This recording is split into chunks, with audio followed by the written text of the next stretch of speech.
Trastorno de sueño y consumo de drogas. Soy Juan Camilo Cárdenas, psicólogo, especialista en adicciones, y quiero que conversemos aquí de muchas de esas circunstancias que llevan a que una persona termine consumiendo sustancias psicoactivas. Muchas veces las personas me dicen, es que si no fuera porque a mí la droga me ayuda a dormir, las sustancias psicoactivas, yo ya lo hubiese dejado. Y eso nos ayuda mucho a nosotros, porque cuando estamos conversando con las personas y le decimos, ve, si usted dejara la sustancia, si usted dejara la droga, ¿qué sería aquello que le afectaría más? Y la mayoría de personas me dicen, el sueño. Juan Camilo, es que a mí la marihuanita me sirve mucho para poder dormir bien. Es que a mí esa sustancia XY yo la utilizo para poder dormir mejor. Pues resulta que muchas veces se ha desarrollado como tal esa creencia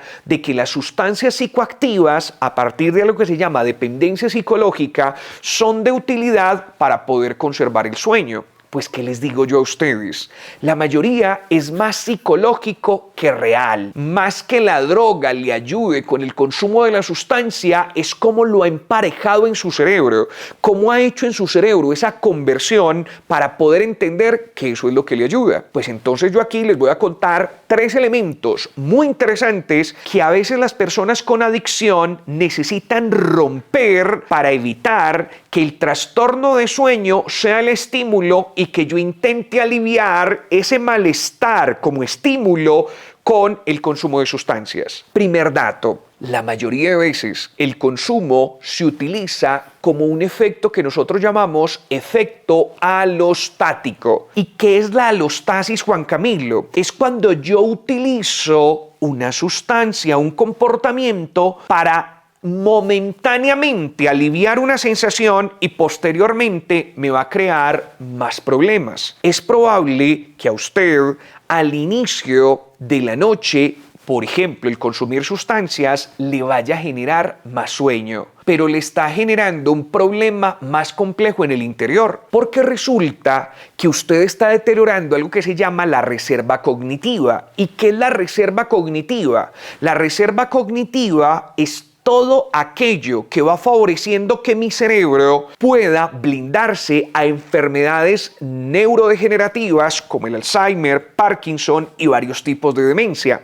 Entonces las personas dicen, listo, yo lo voy a hacer para poder dormir, pero no sabe que está desconectando poco a poco eso que nosotros llamamos sinapsis, que son las conexiones neuronales que favorecen como tal el aprendizaje. Y es posible que a sus 28, 30, 35, 40 usted crea que pueda dormir mucho mejor, pero resulta que está generando un efecto que va a deteriorar ese cerebro, específicamente esa reserva cognitiva, para más adelante en su vida. Entonces yo muchas veces le digo a las personas, le digo, mira, esto es como si tú quisieras utilizar una muleta y esas muletas no las necesitaras. Usted tiene las piernas buenas y está utilizando como tal la muleta o está utilizando el bastón sin necesitarlo. La mayoría de veces es una respuesta que es inmediata, pero con efectos a largo plazo muy devastadores. Entonces, la mayoría de veces lo hago de esa forma. Yo les sugiero que no lo hagamos de manera alostática, que es un falso equilibrio. Yo les sugiero que desde el inicio lo hagamos de manera homeostática, que es un equilibrio real.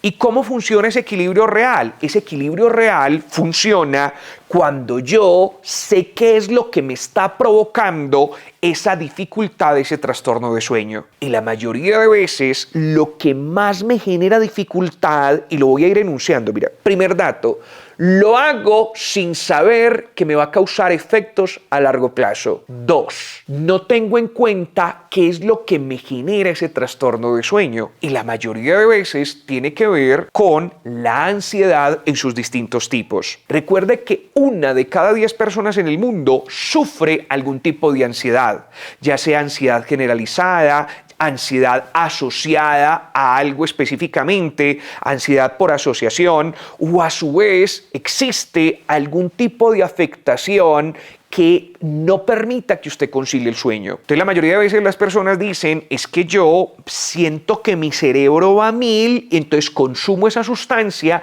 la mayoría depresoras del sistema nervioso central. ¿Y cuáles son depresoras? Usted va a observar que hay sustancias que disminuyen la activación neuronal. Entonces las personas dicen, ya encontré cuál es mi remedio, consumo ese tipo de marihuana, consumo ese tipo de opioide y yo veo que me baja y posteriormente me da como sueño. Entonces esa se convirtió como el elixir mágico y no. Es necesario contrarrestar la ansiedad para posteriormente poder tener un mejor sueño.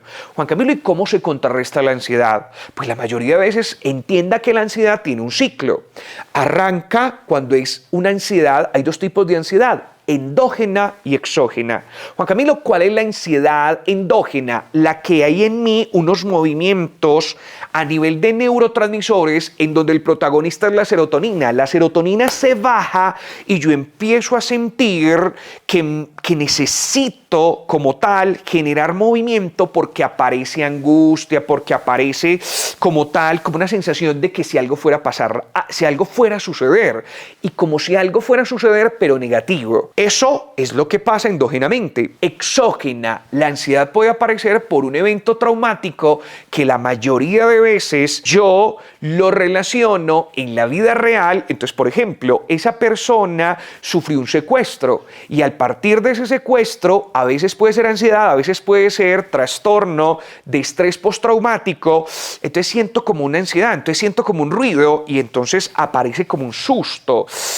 Los dos es necesario poderlos combatir porque tienen 3 escalas. Lo primero es que empieza a haber pensamientos distorsionados. ¿Y qué son pensamientos distorsionados? Pensamientos que no tienen un soporte real, no lo tienen. Pensamientos en donde la realidad básicamente no tiene soporte. Entonces pensar que a mis hijos les va a pasar algo, pero no haber soporte en relación a algo real, es un pensamiento distorsionado. Pero cuando yo digo, no, es que yo tengo por qué pensar porque están pasando por una zona que es muy riesgosa, ya sí tiene soporte. Pero yo le pregunto, ¿qué te hace pensar que a tus hijos les va a pasar algo? No sé. No, es como una sensación.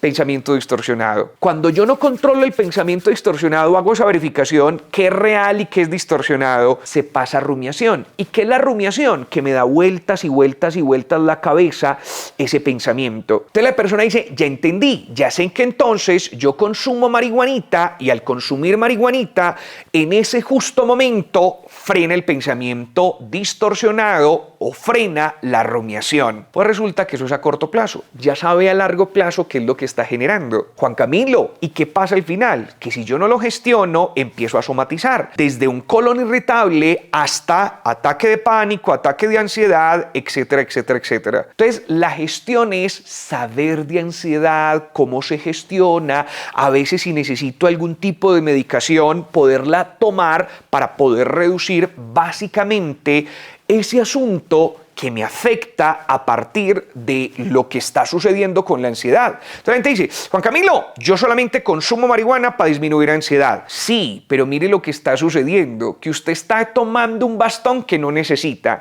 y fuera de eso está deteriorando la reserva cognitiva. Usted le va a dar Alzheimer más fácil, le va a dar demencia mucho más fácil cuando usted se sienta como tal más vulnerable. En cambio, si yo aprendo a manejar la ansiedad, si yo a veces necesito algo de medicación y lo voy desmontando paulatinamente mientras la serotonina está como tal en el punto que deba de estar y adicionalmente aprendo técnicas de respiración, adicionalmente en el tercer dato tengo hábitos de sueño, tengo una higiene del sueño que es bien interesante, llega a necesitar como tal esa sustancia. Juan Camilo, 5 datos que me ayudan con la ansiedad, pero a su vez con la higiene del sueño. Primer dato. La sugerencia prioritaria es que si tenés trastorno de sueño, nunca hagas actividad física en la noche. Quienes tienen trastorno de sueño debe ser en la mañana. Segundo, quite la cafeína y el azúcar de su dieta por ningún motivo. Tercero, fundamentalmente es muy interesante que usted practique meditación. Eso le ayuda y si puede hacerla 2 veces al día, mucho mejor. Cuarto dato, es fundamental que antes de acostarse pueda escribir. Se llama diario de emociones y sirve para el desahogo, para frenar la rumiación. Yo escribo, cuando escribo, suelto, saco dentro de mí. Y quinto dato, evitar las pantallas mínimo 1 hora antes de acostarse. Cuando usted hace esos 5 datos, le puede meter a eso tecito, y cuando le hablo de té, es aromática, infusión, en donde pueda tomar precisamente hierbabuena, toronjil, puede ir tomándolo para disminuir como tal esos niveles de ansiedad, pero adicionalmente se hace un masajito con aceite para poder disminuir la tensión muscular. Eso ayuda demasiado. 5 datos que de manera natural me ayudan a gestionar la ansiedad. Y cuando gestiono la ansiedad, ya no necesito esa muleta del consumo de sustancias que antes creía que era imprescindible. Recuerden, si está consumiendo droga a partir de tener dificultades con trastornos de sueño, mejor gestione la ansiedad, mejor gestione los hábitos y la higiene del sueño que seguir en un consumo que le va a traer problemas mucho más adelante. Yo te lo digo con cariño. Por favor, si esto le pareció interesante, coméntelo. Por favor, haga el compartir y si no se ha suscrito al canal, maravilloso que lo pueda hacer. Téngalo en cuenta. Un abrazo, se les quiere mucho. Chao.